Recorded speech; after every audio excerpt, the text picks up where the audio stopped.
Dans cette vidéo, je vais vous donner mes astuces pour faire de formidables photos de fourmis. Fini les photos ratées et les photos floues, ça donne ça. Allez, c'est parti.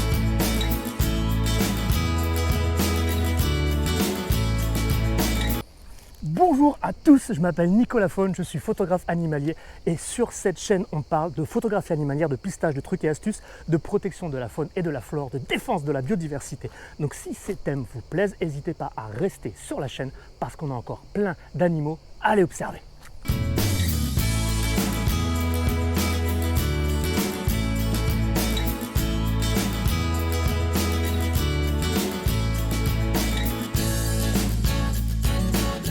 Alors, quand on va parler matériel pour la photographie de fourmis, on va d'abord parler boîtier. Mes conseils vont concerner les réflexes, les bridges également et les hybrides. Par contre, on va se concentrer principalement sur les objectifs. Je vais vous conseiller deux types d'objectifs. Tout d'abord, le téléobjectif. Donc à partir, on va dire, de 200 mm, ça sera tout à fait convenable. 200, 300 et puis le 150-600 par exemple, comme je possède. Cet objectif-là va absolument bien fonctionner. On va faire de la proxy photo et ça va vous permettre de mettre la fourmi dans son paysage. On ne sera pas sur du portrait, quoique des fois on peut y arriver. On sera plutôt sur une photo de la fourmi avec son environnement.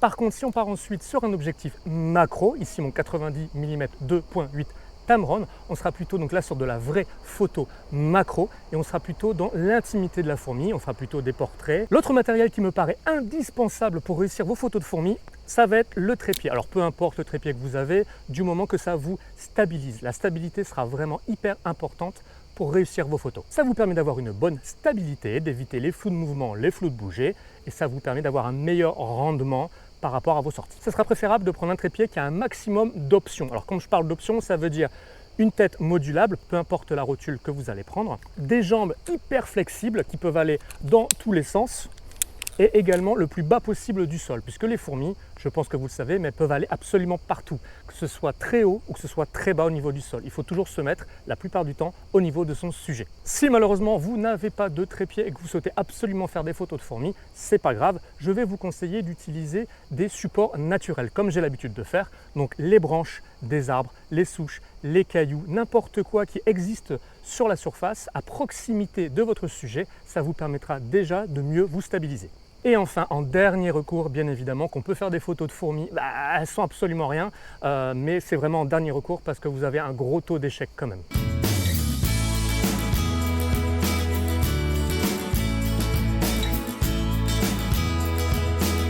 Un autre point critique pour réussir vos photos, vos paramètres d'exposition. Alors pour ceux qui ont déjà regardé mes vidéos sur les paramètres d'exposition, le triangle d'exposition, vous allez comprendre la suite de la vidéo. Si ce n'est pas le cas, je vous mets le lien ici et également dans la description pour aller voir ce que c'est ces modes semi-automatiques quand on parle de mode A, de mode S, voire même de mode manuel. Alors on va donc parler de paramètres d'exposition en fonction des objectifs que l'on va installer.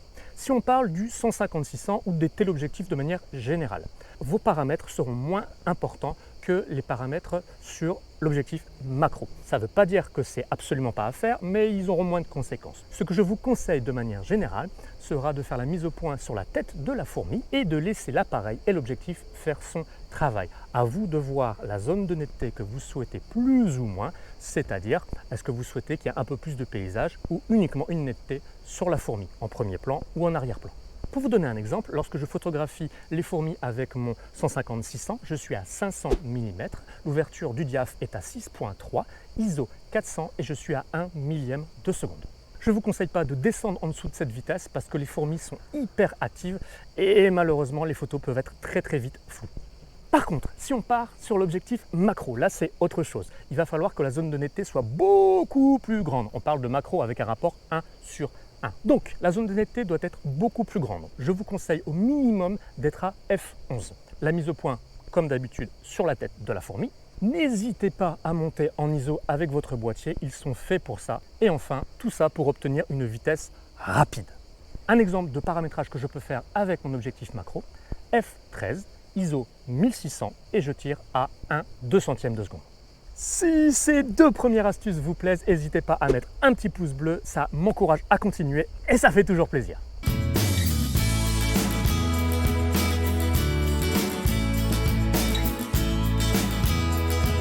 Le troisième conseil va être de bien connaître l'espèce des fourmis. Effectivement, il y en a plus de plusieurs milliers dans le monde entier et chaque espèce a un petit peu ses petites particularités. Ici, aujourd'hui, l'espèce que je vais vous présenter, c'est la fourmi noire. C'est la plus commune, mais elle est très vorace. Elle a souvent l'habitude de venir dans nos placards pour manger les petites miettes et trouver la moindre petite trace de nourriture. Mais chaque espèce est un peu différente. N'hésitez pas à vous renseigner sur elle. Donc, pour observer celle que je viens de trouver, eh bien, c'est très simple, j'ai commencé à regarder ces longues files de fourmis que l'on voit un petit peu partout, ces chaînes de plusieurs dizaines de mètres où elles n'hésitent pas à s'arrêter, à se stopper et à communiquer entre elles grâce à des signaux chimiques. Là où pour le chevreuil, on a l'habitude de prendre plutôt des coulées ou des terriers pour les mammifères tels que blaireaux et renards, ici on va plutôt se concentrer sur ces longs chemins de fourmis. Ça va nous permettre d'avoir une multitude de sujets, que ce soit en groupe ou plutôt toute seule. Mais ça, c'est votre choix et ça fera partie d'une autre astuce. Donc une fois que vous avez bien cerné l'espèce, vous allez pouvoir vous concentrer sur leur habitude. Qu'est-ce qu'elles font? Comment est-ce qu'elles se nourrissent? Où est-ce qu'elles se déplacent? Comment elles se déplacent? Ça va vous permettre de vous concentrer sur tel ou tel sujet pour anticiper le mouvement et mieux réussir vos photos. Étudiez les fourmis. Ah ouais, autre chose. Les fourmis, elles n'ont pas vraiment conscience qu'on existe. Vous savez, ce côté éthique où il faut éviter le dérangement. Donc, on ne va pas avoir ce rapport où il faut faire attention à nos vêtements, où il faut faire attention à notre approche pour essayer d'éviter de déranger les fourmis, en tout cas de leur faire peur. Donc c'est un gros avantage pour nous. Par contre, bien évidemment, on va essayer de ne pas les zigouiller, donc on va essayer de ne pas les écraser, de faire attention où on met les pieds. Quand on se rapproche d'une ligne de fourmis, on va faire attention également à ne pas les effrayer, à ne pas trop bousculer les cailloux, ni à trop leur faire peur. Parce que oui, ça se voit vite, hein, des fourmis qui ont peur. Ça va dans tous les sens. Donc faites attention à ça.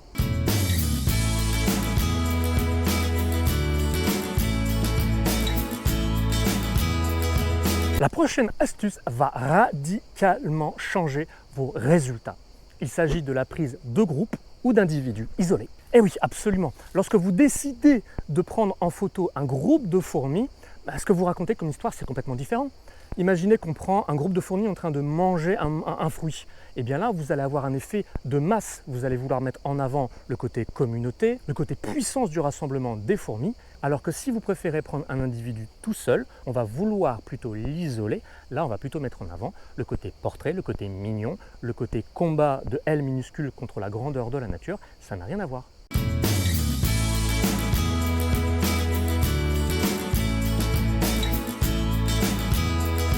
Le contraste va être hyper important pour réussir vos photos de fourmis. Oui, parce que la plupart du temps, les fourmis vont être plutôt sombres, on est d'accord, hein, même s'il y a quelquefois des fourmis rouges, d'accord, mais la plupart du temps, elles sont plutôt sombres. Donc, dès que vous allez mettre un arrière-plan clair, vos photos seront vraiment sublimées. Donc, si jamais on part sur des couleurs, eh bien, imaginez les fruits, les fleurs, éventuellement un support arrière relativement clair. Si par contre, on part plutôt sur le côté clair et non sur le côté couleur, imaginez tous les supports blancs, beiges qui vont être derrière. Ça va sublimer et ça va renforcer les contours de votre fourmi.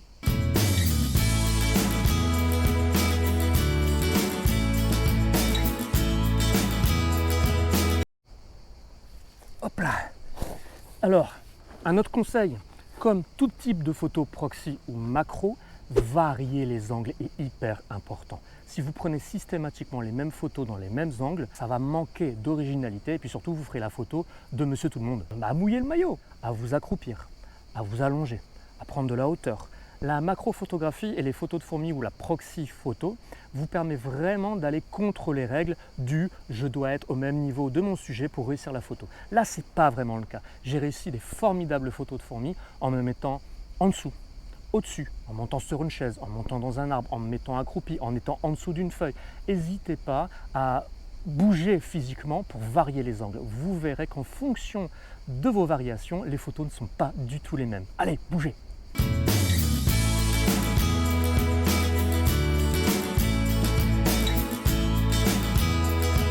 Allez, le dernier conseil est un point fondamental pour réussir vos photos et je pense que pour moi, je dirais que c'est peut-être le plus important. Il va falloir que vous shootiez en rafale. Ouais, là va falloir vraiment exploiter la qualité de votre boîtier. Et au plus vous avez une rafale performante, au mieux ce sera. La plupart du temps, lorsqu'on fait des photos vraiment assez techniques comme là, de la macro ou de la proxy photo, il faut vraiment mettre toutes vos chances de votre côté sur l'occasion de réussir cette photo. Et donc le mode rafale est indispensable. Généralement, ça ne dérange pas les insectes, ils n'ont pas trop peur de ce bruit. Donc n'hésitez pas à le mettre au maximum, je dirais, allez, 6 photos à la seconde au minimum, puisqu'il y a énormément de déchets. Voilà mon conseil. Ne désespérez pas, shootez, shootez, shootez et vous aurez beaucoup de déchets. C'est normal. La rafale permet des fois, lorsqu'on se plante dans les paramètres, d'en avoir une sur les 20 autres de réussite. Allez, rafalisez. Ouais, ça se dit rafaliser. Bah si, ça se dit. Si, je l'ai vu dans un documentaire l'autre fois, rafaliser, si.